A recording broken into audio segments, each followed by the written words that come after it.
এখানে যোগ্য ব্যক্তিকে আনতে হবে, কারণ বীমা শিল্প শুধু বীমার জন্য নয়, বীমাতে যে অর্থটা জমা হয় সেই অঙ্ক বাংলাদেশে এবং বাংলাদেশের বাইরে বিনিয়োগের একটা বড় সম্ভাবনা আছে। আমার মনে হয় আমরা সংসদে যখন বিল আসে, বিলের সাথে সংসদের কার্যপ্রণালীবিধির কিছু নিয়ম কানুন আছে। তো আমরা যদি সবাই সেটা মেনে চলি তাহলে বোধহয় এই ইন্টারাপশন গুলো হবে না ভবিষ্যতে। মাননীয় স্পিকার, মাননীয় সংসদ সদস্য রবিন ফারহানা, আবারও আমি সম্পূর্ণভাবে একমত। বাংলাদেশে বীমা শিল্প খুবই কঠিন একটি অবস্থা পার করছে।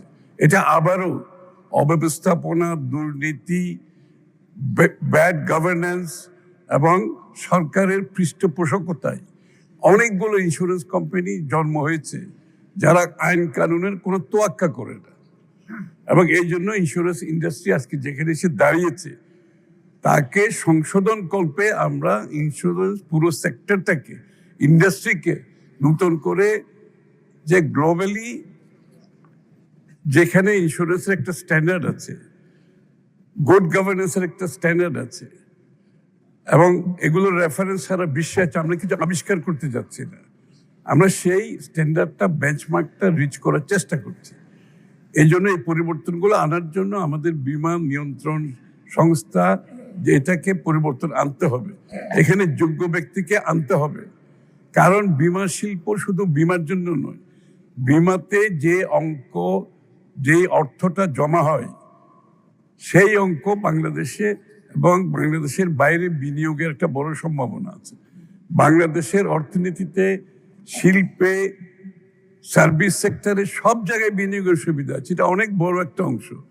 আমরা সেই জায়গায় যেতে পারছি না, এই জন্য এই সংশোধনগুলো করতে হবে, এই পরিবর্তনটা আনতে হবে, বীমা শিল্পকে ট্রান্সপারেন্ট করতে হবে, এবং সকলের জন্য, আবারও যারা বীমা করে, যারা বীমা করে যারা সিকিউর থাকতে চায় তাদেরকেও আপনাকে সংরক্ষিত করতে হবে।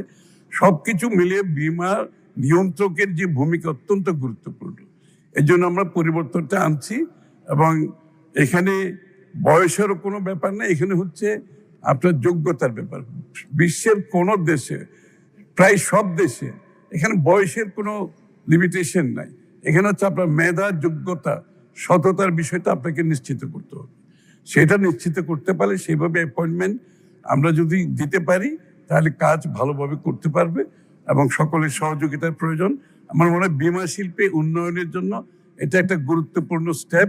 আগামীতে একটা নিয়ন্ত্রণ সংস্থা যদি একটি পুরো সেক্টরকে নিয়ন্ত্রিত করার আইন কানুনের মাধ্যমে নিয়ন্ত্রণের ব্যবস্থা না থাকে, তাহলে যেটা আমরা আজকে বাংলাদেশে দেখতে পাচ্ছি, অব্যবস্থাপনার কারণে, অদক্ষতার কারণে, দুর্নীতির কারণে, সেটা বন্ধ করা সম্ভব হবে না। আপনাকে ধন্যবাদ।